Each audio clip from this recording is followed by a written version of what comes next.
नमस्कार. वागर्थाविव संपृक्तौ वागर्थप्रतिपत्तये जगतः पितरौ वंदे पार्वती परमेश्वरौ. आपण मागच्या वेळेस बघितलं की हळूहळू यक्ष हा पत्नीला सकारात्मकतेकडे नेतोय. आनंद आपण उपभोगू असं सांगतोय.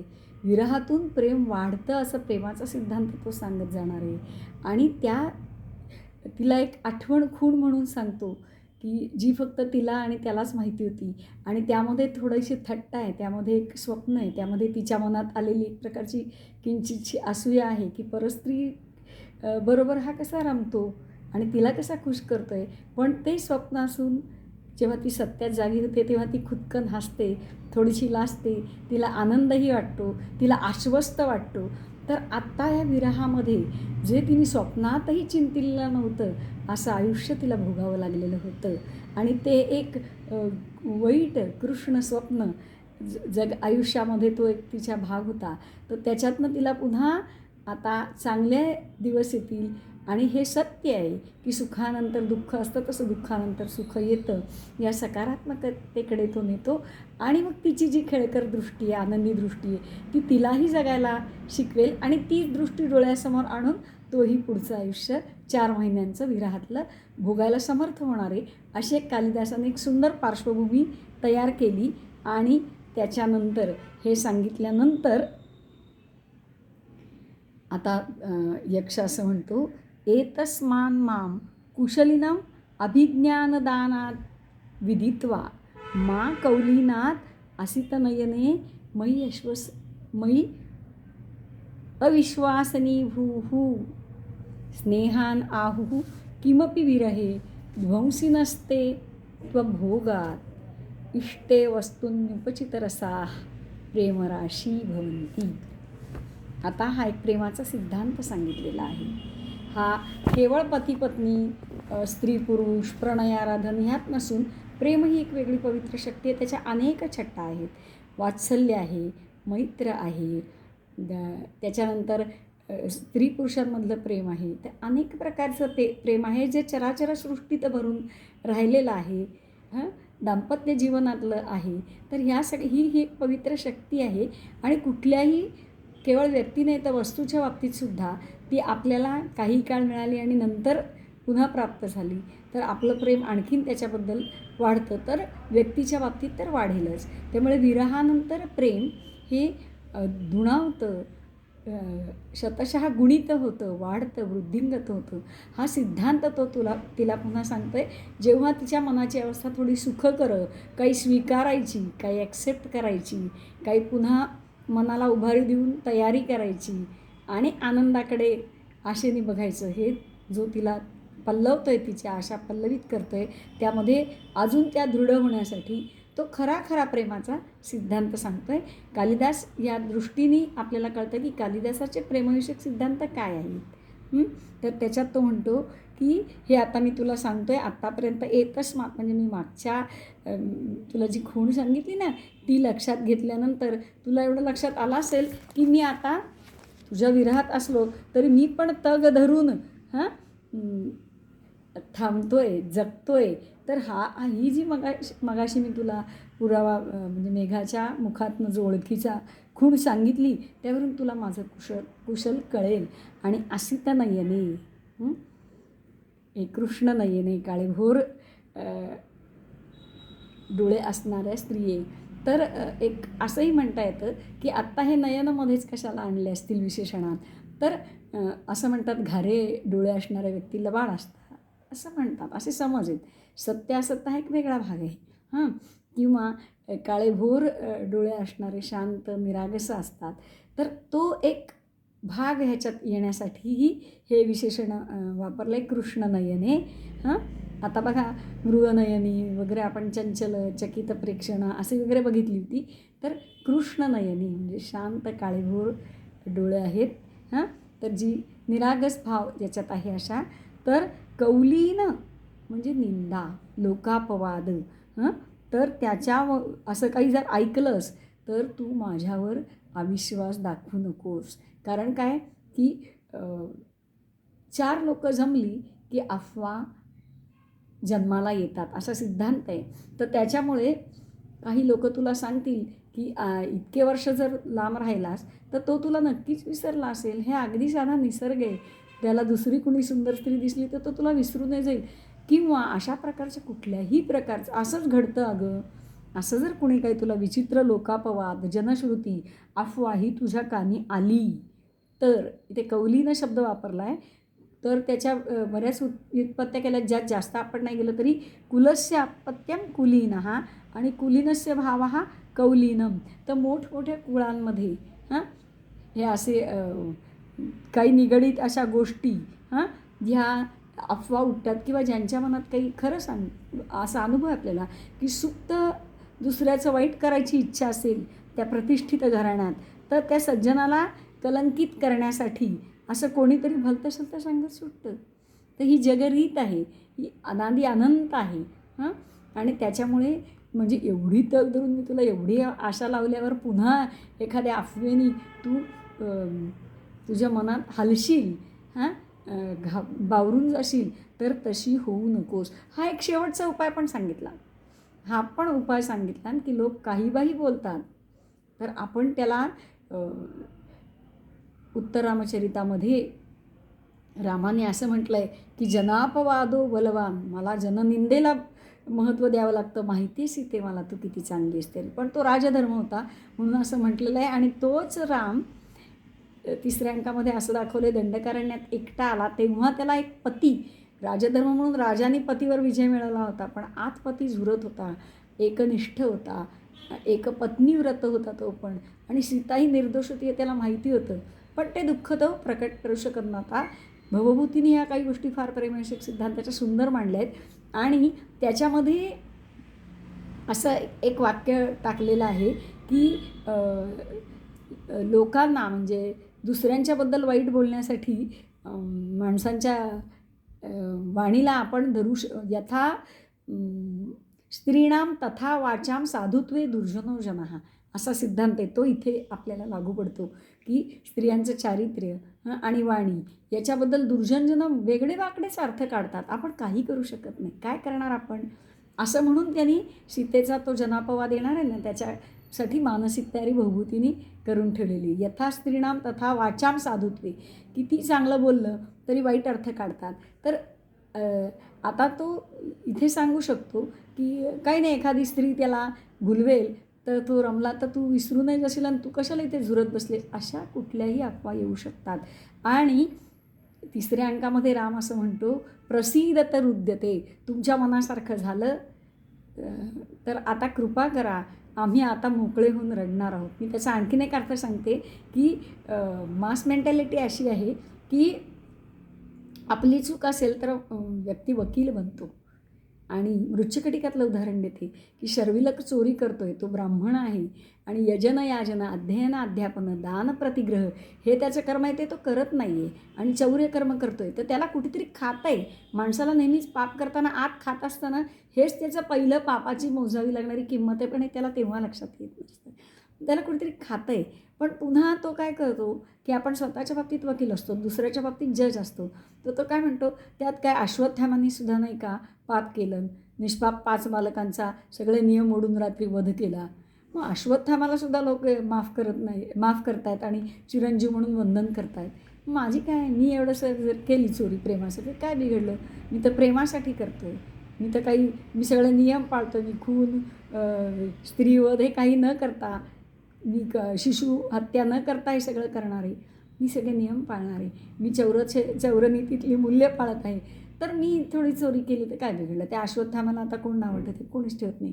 हे सगळं सत्य त्याच्या मनातलं आंदोलन फार सुंदर समाज मनाच्यावर त्याचं निरीक्षण करून त्याच्यावर थोडेसे आपण म्हणतो ना की आसूड फटके नसले तरी चिमटे काढून कवी असं दाखवत असतो की कसं समाजमन असतं. तर ते इथे दाखवलेलं आहे समाजमन. रामाच्या बाबतीतही असं आपण सीतेचं पाहिलं आहे, तेव्हाही असंच म्हटलं आहे की कोण लोकांची तोंड धरू शकत नाही. मारणाऱ्याचा हात धरता येतो, बोलणाऱ्याचं तोंड धरू शकता येत नाही. हे आपण सगळ्या मराठी लोकांना या सगळ्या म्हणी माहिती आहेत. तर तसं इथे दिलेलं आहे की म्हणून कौलीनं. तर ती एक शेवटची संधी आहे की एवढं सगळं घडवत आणलेलं, तिचा सुस्थिर मन करत आणलेलं, या एका कारणाने पुन्हा अस्वस्थ होणं. किती काळजी घेतली, किती विचार केला आहे तिच्या मानसिक स्थैर्याचा. आणि कालिदासाने समाज मनाचा, कालिदासाचं एक वैशिष्ट्य शक्यतो काय म्हणू आपण की वाईट न बोलता पण तरी सूचित करून जात असतो. तर त्याच्यात ही या कौलीनं, या अफवेचा, या लोकापवादाचा विषय आणलेला आहे आणि त्याची शक्यता असते. त्याच्यामुळे आणि दुसरा एक अविश्वासिनीचा एक अर्थ मरणशंकिनी असा पण घेतला आहे की माझ्या मरणाची शंकाही घेऊ नकोस, मी आहे कुशल, असा पण एक अर्थ घेतलेला आहे. आणि मग तो म्हणतो स्नेहान आहू किमपि विरहे ध्वंसिनस्ते तू अभोगात. काही लोकांचं असं मत असतं की वियोगामुळे विसरून जातील आणि ते तुटलं तुमचं प्रेम. आता काही गॅरंटी नाही, ताटातूट झाली, वियोग झाला, आता प्रेम ओहोटीला लागणार. समोर काही वस्तू नाही, समोर व्यक्ती नाही, ती असेपर्यंत देखल्या देवा दंडवत असं असतं. एकदा गेली की विसरलं, जन पळभर म्हणतील हाय हाय असं पण म्हणतं ना. तशा पद्धतीने इथे सुद्धा जिवंत आहे स्त्री, पण ती आपल्यासमोर नाही, तर काय माहिती तो तुझं प्रेम आटूनही गेलं असेल त्याचं. असे भलते सलते सिद्धांत विचित्र लोक लावतात, पण तसं नाही आहे. उलटं आहे, तू म्हणजे परंतु. आणि मग तो सिद्धांत सांगतो इष्टे वस्तूने, आपल्याला हवी असलेली वस्तू आणि व्यक्ती ही तेव्हा आपल्याला तिचा विरह किंवा ती न भेटल्यामुळे नंतर जेव्हा ती भेटते तेव्हा त्या प्रेमाची उत्कटता वाढते. प्रेमराशी भवंती हे चिरूप वापरलं आहे. म्हणजे पहिलं प्रेम एवढं नव्हतं, संपद्यमानं भवती. पहिलं प्रेम एवढं नव्हतं, त्याच्यापेक्षा कित्येक पट्टीने संयोगात ते वाढतं. वियोगामध्ये आपण एकमेकांना भेटत नाही आहोत, प्रयत्न करत आहोत. आपण पाहिले 4 विनोदनाचे उपाय, पण क्रूर दैव तिथे थट्टा करते. तर हा सगळा वियोगाचा जो चटका आहे ना, त्यांनी उलट एक प्रकारची समज, म्हणजे ज्याला म्हणतात की विवाहनिष्ठता आणि प्रणयाची आसक्ती किंवा ओढ, आणि हा आपला विवाह धर्म आहे आणि काम हा पुरुषार्थ आहे. तो धर्माला धरून दिलेले 4 पुरुषार्थ मिळून मनुष्याचं कल्याण त्याच्यात आहे.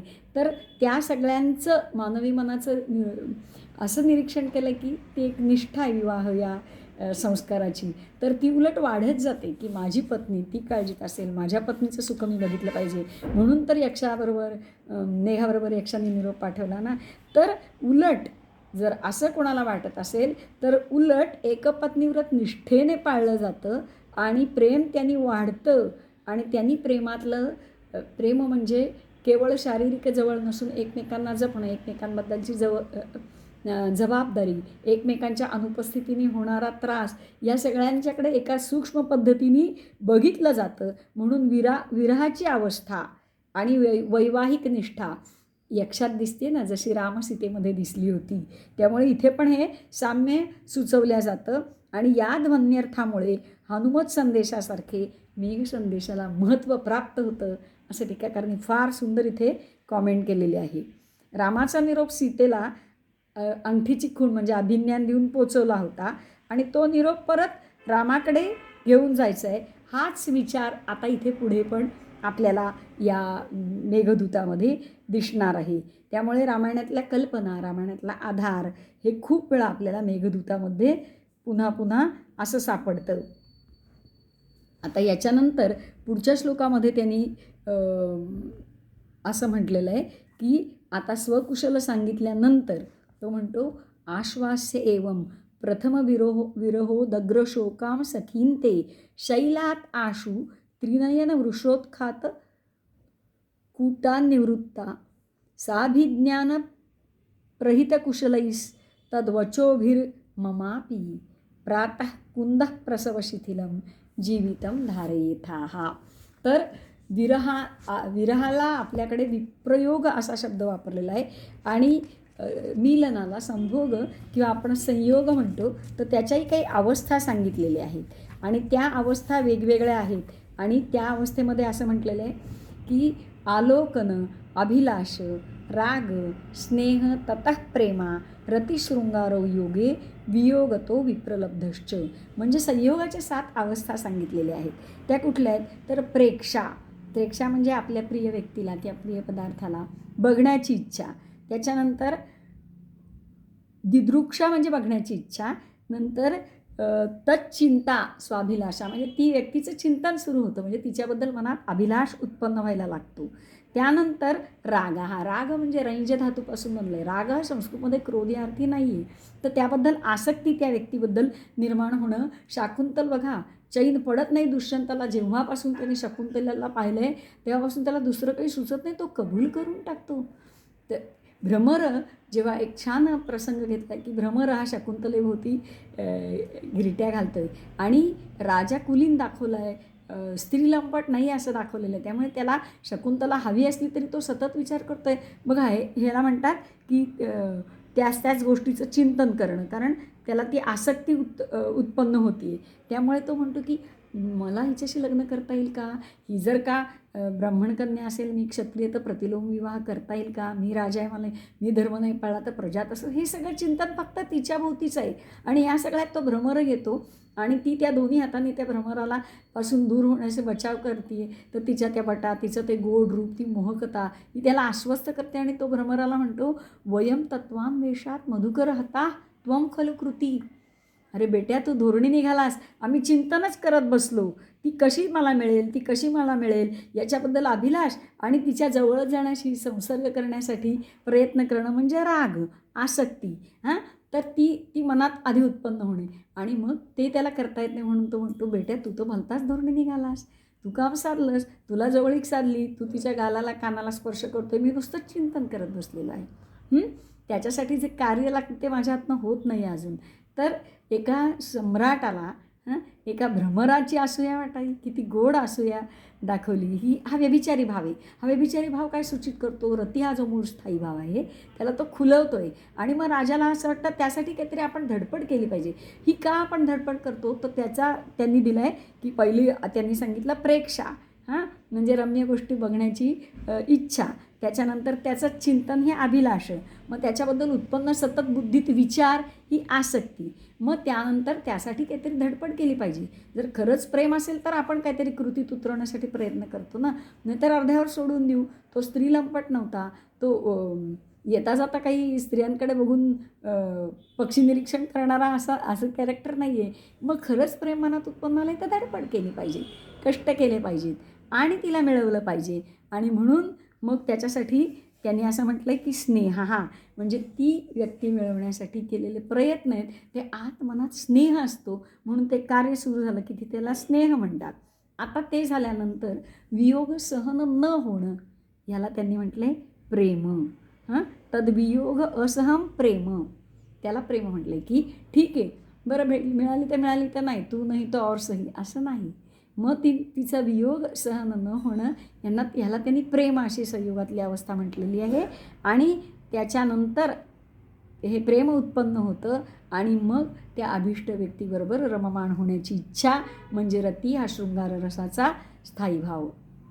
आलं लक्षात? अशी त्यांनी वर्णन केलं. तर प्रेमराशी भवंती, तर जेवढं नव्हतं त्याहीपेक्षा अधिक उत्कटतेने वाढत जातं प्रेम विरहानी. हा सिद्धांत फार सुंदर जेव्हा कालिदास दाखवतो तेव्हा आपल्या लक्षात येतं की उत्तान शृंगाची आवड, म्हणजे वर्णन करण्याची आवड असलेला जो कालिदास आहे, तो करतो, खूप वेळा करतो, परंतु तरीसुद्धा त्याचे प्रेमविषयक सिद्धांत उथळ नाहीत.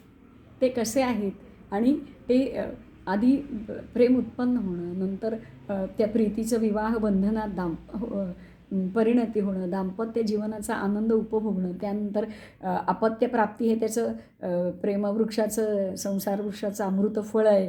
त्यामुळे वात्सल्य, एकमेकांबद्दल असलेली ओढ आणि नैतिक जबाबदारी, कर्तव्य, तर ह्या सगळ्या ज्या भावना आहेत वरवर चढत जाणाऱ्या, तर प्रेमाचं उदात्त रूप दाखवत जातात आपल्याला. आणि त्याच्या तृप्तीतून एक दिवशी विरक्ती येणार आहे आणि त्या विरक्तीतून पुढे धर्म अर्थ काम आणि पुढे तो मोक्षाकडे जाईल. तर हे उलट त्यांनी फार सुंदर पद्धतीने सूचित केलेलं आहे अनेक वेळा. तर अशा पद्धतीने सांगितल्यानंतर मग कवी पुन्हा पुढच्या श्लोकामध्ये आपल्याला असं दिसेल की तो तिला म्हणतो, आश्वास्येनं प्रथम विरहो दग्र शोकाम सखीन ते. सखी म्हणतो, तुझी मैत्रीण, तिला अशा प्रकारे तू आश्वस्त कर. कारण प्रथम विरह, प्रथम पूर्व हा शब्द सतत वापरला आहे, कारण पहिल्यांदा आलेला विरह आहे. पहिल्या सवय झालेली नसते विरहाची, त्यामुळे तो गुरु आहे, जड आहे. हां, त्याच्यानंतर शैलाद आशु त्रिनयन वृषोत्खात कूटा निवृत्त आहे. आपण बघितलं की त्याने असं म्हटलं आहे की माझी पत्नी पहिल्यांदाच विरह सहन करायला लागल्यामुळे अतिशय कष्टी झालेली असेल, तर शंकराच्या नंदिनी जी खणलं आहे अशी शिखरं असणाऱ्या हिमालयावरून, कैलास पर्वतावरून तू लगोलग मागे फिर आणि तू तिला जशी माझी खूण सांगितलीस तसं तिने पाठवलेला काही संदेश असेल, काही खुणा असतील, तर ते कुशलाचे शब्द आहेत, ते तू मला मात्र लवकर सांग.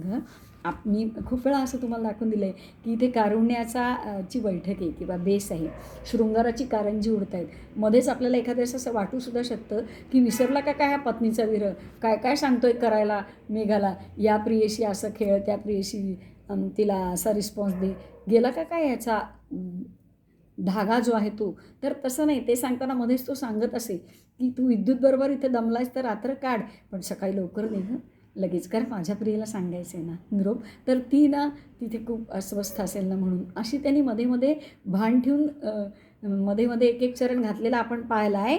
तसं आता तो म्हणतो तिच्याकडून येताना तिचा संदेश आहे तो घेऊन तू माझ्याकडे ये, आणि त्यामुळे तू हे मोठं उपकार कसे करणार आहेस ते केल्यामुळे. तर प्रातः कुंद प्रसव शिथिलम जीवितम धारयेथा, हा म्हणजे बघा डेखापासून फूल गळतं पहाटे पहाटे आणि खाली सडा पडतो हे आपण पाहिले. तर असं कुंदाचं फूल देठापासून गळायला लागलं तर ते कसं त्याची ताकद जाते, देठापासून गळलं की त्याची ताकद जाते एक प्रकारे, खाली ते सुकू पण शकतं. तर तसं माझे प्राण ते कुंदाच्या फुलासारखे माझे प्राण झालेले असतील तू कुशल आणेस्तवर, कारण माहिती आहे की ती राहणार आहे तिला, पण तरी कुठेतरी पक्क कळेस्तवर असेल ना ती तिने प्राणत्याग तर नसेल ना केलेला वगैरे, ह्याच्या मनात वाईट शंका येतात. त्यामुळे धैर्य घालण्याची जी शक्यता आहे तर त्यामुळे माझे प्राण पुन्हा धारण करण्यासाठी उपक्रमात सुद्धा असंच प्रियेच्या प्राणासाठी उपक्रमात आपण पाहिलं की माझ्या प्रियेला हा सांग, म्हणजे मग ती कुशल राहील आणि तिचं जीवित धारण करण्यासाठी हा निरोप सांगणं अत्यंत गरजेचं आहे. माझीच ही अवस्था झाली तर तिची कशी झाली असेल. तर उपक्रमामध्ये प्रियेच्या प्राणरक्षणासाठी केलेली धडपड, उपसंहारामध्ये स्वतःची अवस्था आपण पाहिलीच त्यांनी कशी वर्णन केली आहे, आणि मग माझेही प्राण तर उपसंहारात आता तू तिचा जेव्हा निरोप येऊन मला सांगशील तेव्हा तो म्हणतो की तुझ्या निरोपामुळे मी जे आशेवर टिकलं, आशेच्या देठावर माझं हे प्राणाचं कुसुम जे टिकलं आहे ते तसंच्या तसं ते प्राण माझे धारण राहावेत, ही जबाबदारी आता तुझी आहे. त्यामुळे लवकर येऊन तू मला मात्र तो निरोप सांगशील बरं का, असं तो खूप आशेने त्याला सांगतो. आणि इथे झाल्यानंतर एक पॉज घेतला आहे कवीने, आणि त्याच्यानंतर त्याला असं वाटतं मेघ काहीच बोलत नाही. आता बघा ह्या रम्य कल्पना, हे सगळं प्रणय दर्शन, हे सगळं प्रतिभेचे स्पर्श करून प्रातिभ सत्य, या सगळ्यातसुद्धा एक वास्तवाचं भान सतत त्याने ठेवलेलं आहे, अवास्तव कल्पना नाही केलेल्या. त्यामुळे तो असं म्हणतो की मेघाला तू काहीच कसा बोलत नाहीस, हळवं मन झालं आहे ना, ते मनात काय काय विचार आणतात, आता मेघ कशाला बोलेल. बरोबर आहे, गर्जनांनी बोल वगैरे असं म्हटलं आहे, यांनी सांगितल्यावर मेघ शांत, मेघही बोलणारी व्यक्तीच नाही, हे वास्तव. मग आता त्याच्यात ना असं तो म्हणतो कच्चित सौम्य व्यवसितमिदं बंधुकृत्तम त्वयामी प्रत्यादेशान न खलु भवतो धीरतां कल्पयामी निःशब्दोपि प्रदिशसि जलम याचितश्चातकेभ्यः प्रत्युक्तम ही प्रणयेषु सताम ईप्सितार्थ क्रियैव. एक क्षणभर त्याचा ठोका चुकतो की मेघ काहीच बोलत नाही, हे वास्तव, मेघ काय बोलणार आहे. आता पुन्हा त्याचं हळवं मन म्हणतं अरे भल्या माणसा, अरे माझ्या संमित्रा, अरे सौम्या, तू व्यवस्थित म्हणजे तू नक्की मनावर घेतलं आहेस ना मित्राचं कार्य करायचं. बंधुकृत्य शब्द वापरला आहे आपण, बंधू पाहिला आहे, बध्नाती इति बांधवा किंवा बंधू, म्हणजे प्रेमाच्या धाग्याने बांधून टाकतो तो बंधू, म्हणून बंधू शब्द इथे मुद्दाम वापरलेला आहे की तू माझी व्यथा समजून घेतलीस, तू समरसून ऐकून घेतलंस, मी तुला जाता जाता काही चार सुखाच्या गोष्टी सांगितल्या त्याही तू ऐकून घेतल्यास, आणि आपलं आता असंच नातं जमलं की ती तुझी सखी किंवा भाऊजई आहे, मी तुझा भाऊ आहे आणि जीवाभावाचं एकमेकांना समजून घेणारे असं तू बंधूचं कृत्य नक्की मनावर करायचं घेतलं आहेस ना. पण तू बोलला तर काहीच नाहीस. प्रत्यादेश इथे अर्थ, आदेशचा अर्थ इथे फक्त वचन घ्यायचं, आज्ञा वगैरे नाही. आणि प्रति म्हणजे तू काहीच वचन बोलत नाहीस म्हणून की मी असं काही म्हणत नाही की तू निर्विकार आहेस. धीरतां कल्पयामीचा इथे अर्थ घ्यायचा आहे, तुझ्या मनात कुठलेच विकार येत नाही, तू अगदी निर्विकार आहेस. कॅज्युअली ऐकलं आहेस माझं आणि फारसं काही मनावर घेतलं नाही असं माझ्या मनात येत नाही, कारण तुझा पिंड असं नाही हे मी अनेक वर्ष जाणत आहेत. हे सृष्टी जाणती आहे. कारण मेघ निशब्द असला तरी प्रदिशसी जलम याचितच चातकेभ्या. अरे एका छोट्या चातकासारख्या जीवाने पशुपक्ष्यांनी मागितलं पाणी, तर तू न बोलता तो 4 थेंब मागतो, तू सहस्त्रधारांनी बरसतोस आणि संपूर्ण भुईला भिजवतोस आणि आनंदित करतोस. ही तुझी प्रवृत्ती आहे, ही मी ओळखून आहे.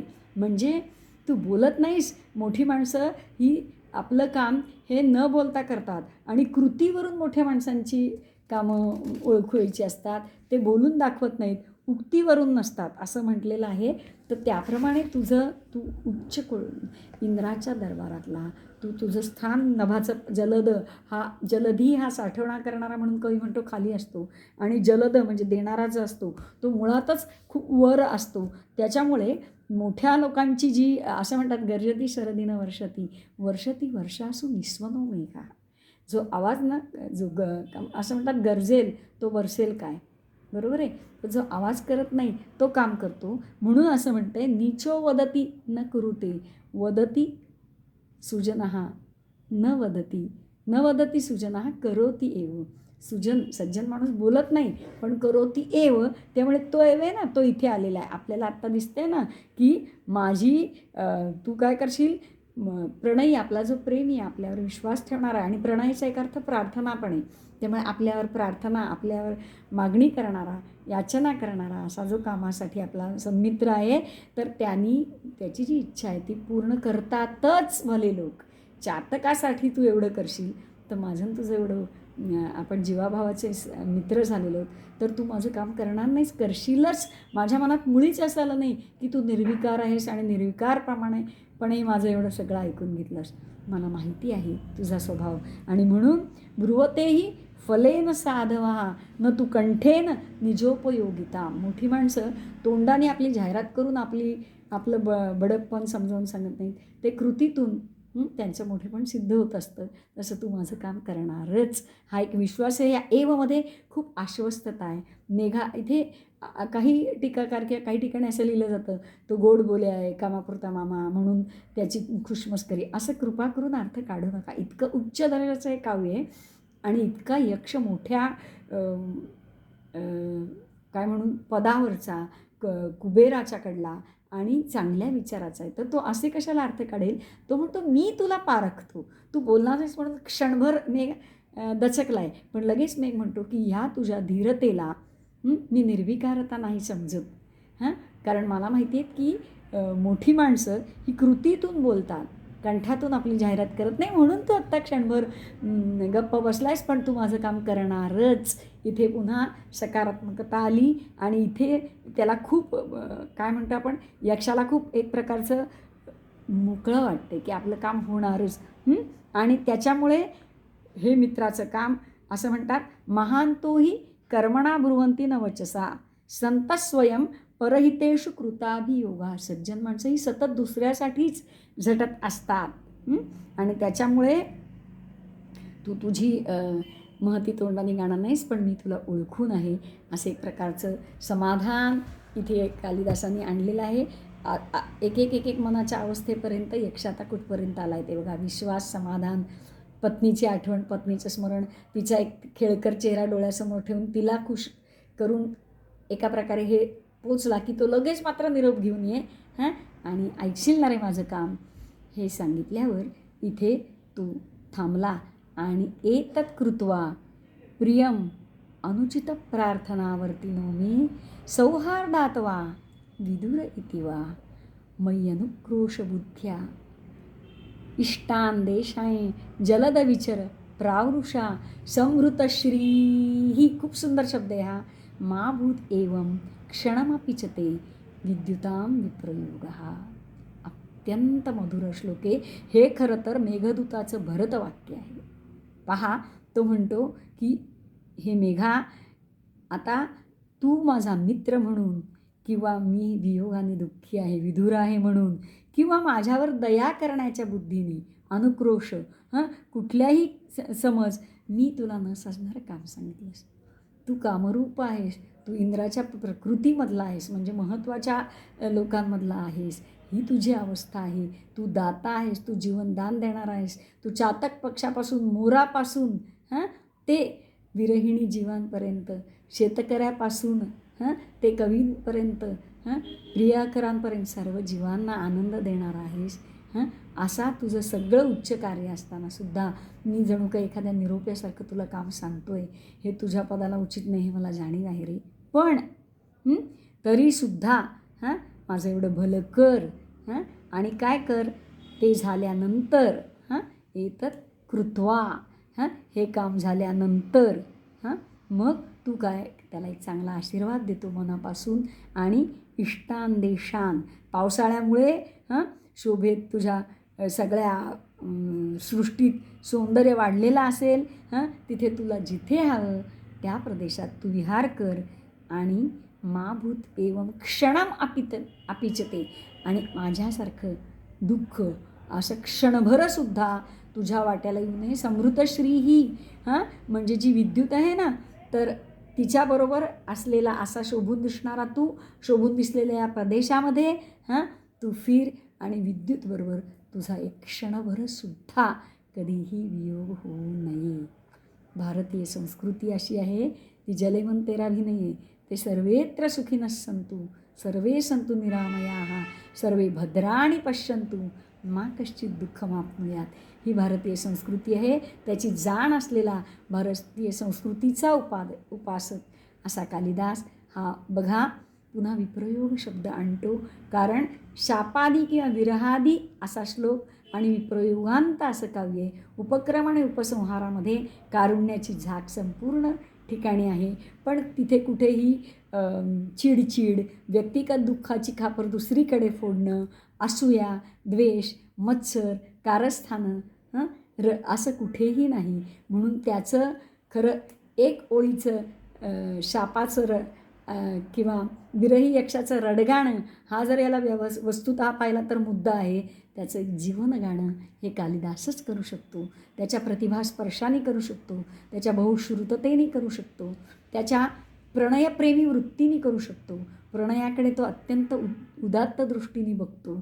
आणि प्रेयसीपासून ते पत्नीपर्यंत आणि जीवनाच्या चराचर सृष्टीमध्ये ज्या मदनाच्या कार्यामुळे किंवा ज्या काम या पुरुषार्थामुळे ही चराचर सृष्टी चालू आहे, त्याचा तो एक मान राखतो. भगवंतानी पण असं म्हटलं आहे ना, धर्माला न सोडून असलेला काम हा मीच आहे असं श्रीकृष्णाने म्हटलेलं आहे. त्याचं उत्कृष्ट, उदात्त, उन्नत असं चित्र आपल्याला इथे दिसतं. त्यामुळे कालिदासांनी इथे किती वेळा वेगवेगळ्या प्रणयाच्या छटा दाखवल्या आहेत, तरीसुद्धा त्या मेघाला स्त्रीलंपट बनवलं आहे असं आपण म्हणू शकत नाही. हे यातलं महत्त्वाचं. आणि म्हणून या काव्यामध्ये सर्वत्र जो विलास भरून राहिलेला आहे तो कालिदासाची उदात्त दृष्टी जी आहे.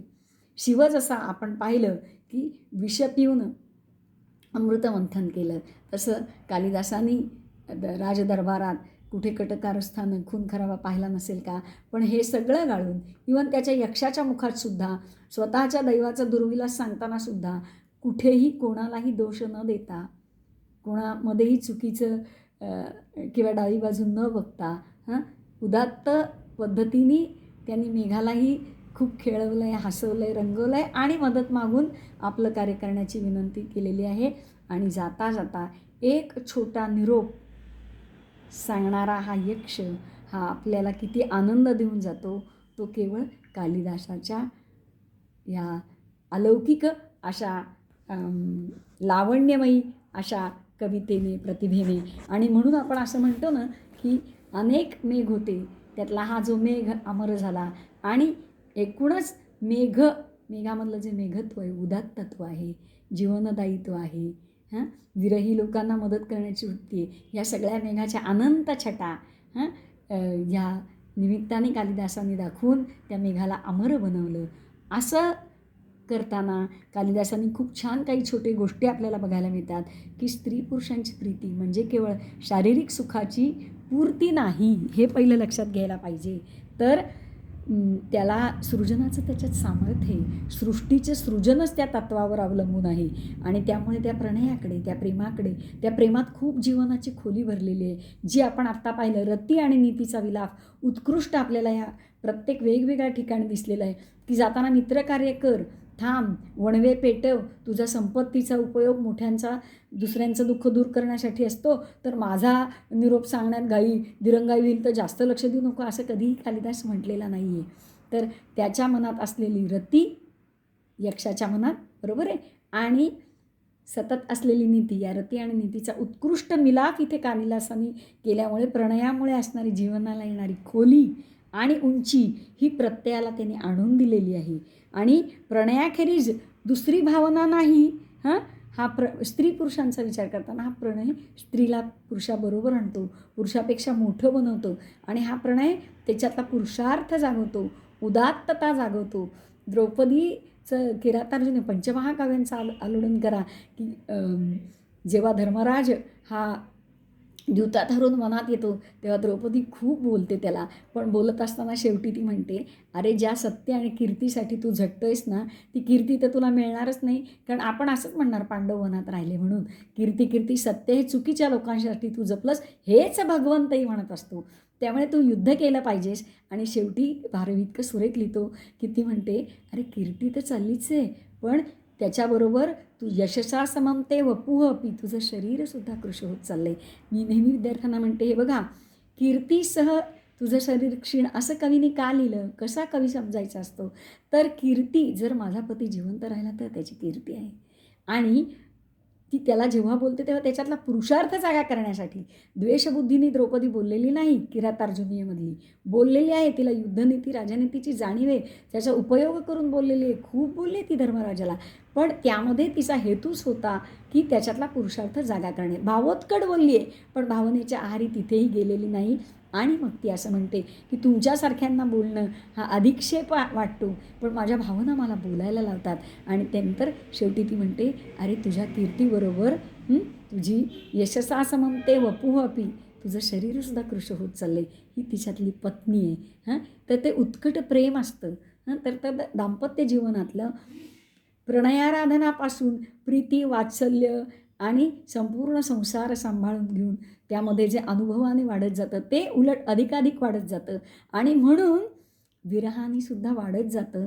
कारण की विरहामध्ये खूप छोट्या छोट्या आहेत. आत्ता खरं तर शास्त्रीय विषय नाही, पण जगन्नाथाने तर असं म्हटलं आहे की एकत्र असून सुद्धा जेव्हा अहंकार, मान, ईर्षा, क्रोध, गैरसमज यांनी मनाने वियुक्त असतात, त्यालासुद्धा मी विप्रलंब म्हणतो. असं खूप सुंदर जगन्नाथांनी काही वेगळे सिद्धांत मांडलेले आहेत.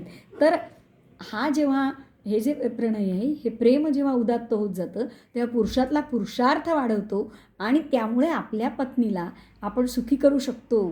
आता ज्यांनी ते जे तत्त्वज्ञान सांगितलं ना की चक्रार पंक्ती गच्छती भाग्य पंक्ती ही, किंवा पुन्हा चांगले दिवस येतील, मी तुला खूप विरहानंतर उत्तम आनंदाने ठेवीन, तर यामध्ये काय स्त्रीसाठी, माझ्या पत्नीसाठी मी करू शकतो अशा जाणीवेने तो बोलतो आहे. केवळ ती जिवंत राहिली पाहिजे असं नाही, तर त्यानंतर मी जेवढं तुला दुःख झालं त्याच्या शतगुणांनी मी तुला आनंदित करीन, ही त्याला जाणीव आहे, हे त्याचं कर्तव्य आहे. आणि म्हणून प्रणय ही पुरुषांच्या पराक्रमाची प्रेरणा असते. म्हणून एक उदाहरण देता येईल की अजय इंदुमतीमध्ये, इंदुमतीला स्वयंवरात जेव्हा जिंकून आल्यावर राजांनी खूप युद्ध केली आणि त्या राजांना त्यांनी निद्रिस्त केलेलं आहे संमोहन अस्त्राने. आणि तेव्हा एका कौतुकाने आणि अभिमानाने तो तिला असं म्हणतो इंदुमतीला की बघ, हे सगळे तुझ्यासाठी लढले, यांना जिंकून मी आज तुला मिळवलेलं आहे. आणि तेव्हा तो पराक्रमाचं त्याला, पुरुषार्थाचं त्याला काय म्हणतो आपण, सार्थक झाल्यासारखं वाटतं जेव्हा तो प्रियेच्या चेहऱ्यावर तो आनंद बघतो. भगवंत श्रीकृष्णाने सुद्धा ज्या रुक्मिणीला पळवून आणलं तेव्हा रुक्मीची काय अवस्था झाली होती, पण प्रियेकडे पाहून तो म्हणाला, मी ह्याला जिवंत सोडीन एक वेळ. तर हे जे सगळं आहे ना, तर हे जे प्रणय आहे, सौंदर्य तृष्णा आणि कल्याण कामना ह्या पुरुषाच्या हृदयातल्या सनातन उर्मी आहेत. आणि त्याचं अत्यंत सुंदर दर्शन कालिदास घडवतो. आणि म्हणून खरंच प्रीती ही स्वार्थाकडून परार्थाकडे, द्वैताकडून अद्वैताकडे, व्यष्टीकडून पुढे समष्टीकडे नेली जाते. त्याची ताकद खूप मोठी आहे. असं म्हटलं जातं की भारतीय जी मंदिरं आहेत तर त्या मंदिराच्या प्रवेशद्वारावर किंवा बाहेरच्या ज्या आपण शिखर बघतो वगैरे त्या ठिकाणी खूप शृंगारिक अशी स्त्री पुरुषांच्या संभोगाची सुद्धा शिल्प काढलेली आहेत. तर मग आपल्याला आश्चर्य वाटतं किंवा तत्त्वज्ञ वृक्ष जे असतात ते त्याला नावं ठेवतात. पण टीकाकार असं म्हणतात की कलेमध्ये इतकं सामर्थ्य आहे की धक्का बसायचं काही कारण नाही. उलट प्रणयामध्ये स्वतःला हरवण्याची, प्रीतीमध्ये रतीमध्ये स्वतःला हरवण्याची जी काही अद्वितीय शक्ती आहे त्या शक्तीतूनच व्यक्तीच्या सुखाकडून पुढे पुढे जाऊन आपण सर्व आत्मतत्व एकच आहे म्हणून दुजाभाव मिटण्यापर्यंतची ताकद त्याच्यात आहे. आणि हा दुजेपणाचा भाव जसा रतीने व्यक्तिगत जीवनात हरवतो तसाच पुढे पुढे तो तत्त्वज्ञानाकडे नेऊ शकतो. म्हणजे आशिक की मायुसी असं म्हणतात. जे प्रेम करणाऱ्याला जर त्याची जी विरही व्यथेत भेटली नाही की जी उदासीनता ती, आणि भक्ताची ईश्वरपरायण भक्त याची भक्तवत्सल ईश्वराबद्दल असणारी अत्यंत आर्त उत्कटता ही एकच आहे. फक्त इथे रती आहे आणि ती परमेश्वराकडे गेली की भक्तीमध्ये परिणत होते. म्हणून रती आणि भक्ती यामध्ये कलात्मक विरोध नाही. दोहोंचाही आनंद हा देहभान हरवणारा आहे. हाच कालिदासाच्या प्रणय दर्शनाचा परमार्थ आहे. आणि म्हणून मेघदूताकडे बघताना आपल्याला असं आढळतं की त्याच्या प्रतिभेचा स्पर्शची जी अनुभूती ही सहृदयाच्या हृदयाला, या सहृदयाचं हृदयरूपी जो प्रासाद आहे त्याला उजळून टाकते. त्यात भावनेचा कल्लोळ, कालिदासाची वैशिष्ट्य त्याच्याने तो भावनेचा कल्लोळ आपल्या रसिकाच्या मनात उचंबळून येतो. पण तो काठावर बसून छोटेसे लहान खेळकर मुलगा असतो ना, तो जीवाला जपतो पण सारखे पाय पाण्यात घेऊन आनंद घेतो. आजूबाजूच्यांना वाटतं पडेल तो वगैरे, तो आनंदात असतो, आपण अस्वस्थ होतो. तसं हा आपल्याला भावनेत बुडवून टाकतो पण तो संयमाने राहतो. म्हणून कालिदास गिरासाराम, कारण कुठे थांबायचं हे त्याला कळतं. आणि त्यामुळे एवढे प्रणयाचे खेळ दाखवलेत तरी औचित्य जपल्यामुळे तो मेघाला स्त्रीलंपटता दाखवत नाही किंवा सुचवत नाही, कारण तो यक्ष तसा स्त्रीलंपट नाही. त्याच्यात नखरा आहे, कारागिरी आहे आणि जीवनाला व्यापून राहील असा गोडवा म्हणतो ना तसा विलास आहे. पण त्यात सुघड, सुजाण, सुललित अशी त्याची रचना आहे मेघदूताची सुद्धा. म्हणूनच इतक्या कमी 120 श्लोकामध्ये त्यांनी इतक्या अनेक गोष्टींचा आनंद आपल्याला दिला आहे. प्रवासामध्ये चित्रकारिता आहे आणि निसर्गामध्ये भावभावना, म्हणजे अचेतनावर चेतनाचा आरोप केल्यामुळे ते जे भाव उत्कट येतात. त्यामुळे मी म्हटलं ना, निसर्ग आणि त्याचं पात्र हे दे गो हँड इन हँड, त्यांना वेगळं तो करत नाही.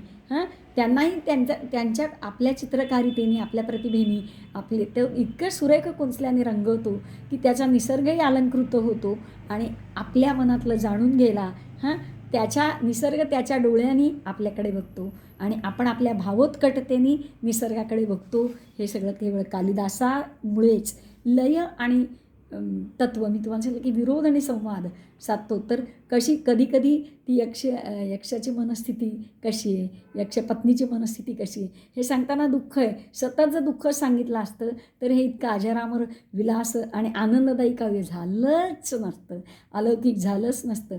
तर मध्ये दुःख, मध्ये शृंगार, मध्ये तू खेळकरपणा करून आनंद जग पण परत पुढे जा, म्हणून मध्ये परत हळवं होणं, हे जे आहेत किंवा अलकानगरीचं रम्य विलास आणि कैलासा हा नायक आणि अलका त्याच्या अंकार विसावली असं सांगताना पुन्हा पुढे आपल्या माझं घर मात्र विरहाने अस्वस्थ झालेलं आहे. तर अशा जे तो विरोध संवाद लई साधतो त्या लईतनं खरं जीवनाचं दर्शन घडतं. कारण जीवनात सुखदुःख, ऊन पाऊसे असतात आणि त्या सगळ्यातनं सुखदुःखांच्या हिंदोळ्यावर आनंदाचे बांधून नुपुर नृत्य करीन मी स्वये शुभंकर, काळच होईल फिदा पहा तर जीवनरूपी प्रसादासया वाटुनी साऱ्या जगताला प्रेमानंदे डोलावे झुरुनी कशासनी जावे. हे जे तत्त्वज्ञान आहे ना हे त्यांनी मेघदूतामध्ये सुद्धा वेगवेगळ्या पद्धतीने दाखवलेलं आहे. प्रियेला यक्ष समजावून सांगताना हे दाखवलं आहे. आणि प्रेम तर हे तो काय करतो, प्रेमभावनेलाही न्याय देतो. अभिसारिका असो, गणिका असो, ऋषी असोत, ऋषी पत्नी असोत, या सगळ्यांचं प्रियेचं मन असो, या सगळ्यांचं वर्णन तो खूप छान करतो. त्यांना त्यांच्या बाजूने न्याय देतो, पण तो कोणाची बाजूला झुकतं माप देत नाही. हा जो बॅलन्स, हा जो समतोल आहे, तो कालिदासाला साधतो. म्हणून कालिदासीची रचना सुबक सुगड होते आणि औचित्यचं भान शेवटपर्यंत जपलं आहे. प्रेयसींना, ज्या नद्यांना प्रेयसी केलं आहे त्यांच्यामध्ये थोडा शृंगार वर्णन केलं आहे, पण जेव्हा गंगा यमुना येतील तेव्हा त्यांना माता बनवलं आहे. शिव दिसेल तेव्हा त्याला तिथे भक्तिभाव पण त्यांनी दिलेला आहे. तिथे कधी कधी शांत पद्धतीने क्वचित तत्त्वज्ञानही दाखवलेलं आहे. भाग्यपंक्ती किंवा पुनर्जन्म ह्यासारखे. म्हणून अद्भुत सृष्टी आहे, रम्य कल्पना विलास आहे, पण वास्तवाचा रेशीम धागा त्यांनी घट्ट धरून ठेवलेला आहे. म्हणून अनेक अर्थांतरज्ञास आपल्याला खूप सुंदर सिद्धांत दाखवून टाकतात की पहिल्यांदा आपल्यावर कोणी उपकार केला असेल तर क्षुद्र जीवसुद्धा त्याच्या उपकाराची परतफेड करण्याची संधी जर सोडत नाही, तर उच्चही असा शब्द वापरून उंच, वास्तवाचं भान, उंच असलेला भूगोल की उंच असा पर्वत, मग त्याला उच्चही म्हणून उदात्त प्रकृतीचा माणूस दाखवून तो तुला डोक्यावर घेणार नाही का, अशा पद्धतीने सगळ्या अर्थांतरन्यासानी प्रेम, श्रद्धा, प्रणय, जन्म, मृत्यू, भारतीय संस्कृती, प्रोषित भर्तृका, प्रवासातली व्यवहार्यता आणि प्रवासात असलेली गती, काळ, ऋतू यांचं आपल्या मनाचे त्याच्याबरोबर चालणारे खेळ हे अत्यंत सावधानतेने त्यांनी स्पेस आणि टाईम यांचं संतुलन असं दाखवून केलेलं आहे. पहा, उज्जैनीमध्ये मेघ आज पोचला सकाळी, समजा दुपारच्या वेळेस, संध्याकाळी थांब, नगारा वाजतो, तर तू ती भक्तीने ते कार्य कर. मग तू दमलास कारण एवढा प्रवास, तर रात्री तू झोप विद्युतबरोबर, जरा आनंद लूट आणि विश्रांती घे आणि सकाळी मात्र पुन्हा लवकर निघ. असं तो तेवढा बघा, त्या प्रवासात गती, काळ, वेळ, भान, ऋतू, भक्ती, त्या ठिकाणची फळं, फुलं, बहर, या सगळ्यांचा विचार तो करतो. आणि म्हणून अशा पद्धतीने त्यांनी मागे मी म्हटलं तसं की शिवभक्त अशा या कालिदासांनी सुख लुटलं आहे, आनंद लुटला आहे आणि मेघाला अमर केलं आहे. आणि मी उपक्रमाच्या वेळेस म्हटलं होतं की अनेक फुले फुलती, फुलोनी सुकोनी जाती, कोण तयांची महती महती गणती केली असं म्हणतात. पण त्या फुलांमध्ये परिजे गजेंद्र शुंडेने उपटले, श्रीहरीसाठी नेले, कमलपुष्पते अमर झाले, मोक्षदायी पावन. तसं आपण रोज मेघ बनतो, पण या आषाढीचा जो एक मेघ दिसला आणि यक्षाचा सखा बनला, यक्षाचा जीवलग बनला, बंधू बनला आणि यक्षाच्या निमित्ताने सृष्टीतील, चराचर सृष्टीतील दाम्पत्य जीवन, प्रणयी जीवन, तृषार्थ जीवन, नंतर शेतकऱ्यांसारखं आश्वस्त होण्यासाठी त्यांना पिकं येणारं, डोलणारं शेत ह्यांची वर्णनं, तापलेल्या भुईला शांत करणं, हे सगळं आणि चराचर सृष्टीतील विरही जीवन, हे सगळं फुलवून त्यांना आनंद देणारं आणि भारतीय संस्कृतीचं वर्णन करणारं असं सगळं ऐकून घेणारा तो मेघ आणि त्या मेघाची उदात्तता, हे सगळं करून त्या मेघाला आपला दूत बनवून हे जे काही मेघदूत काव्य त्यांनी अमर केलं. आणि म्हणून तो एक त्या अमर मेघाची कहाणी आपण एक सोप्या पद्धतीने पाहिली.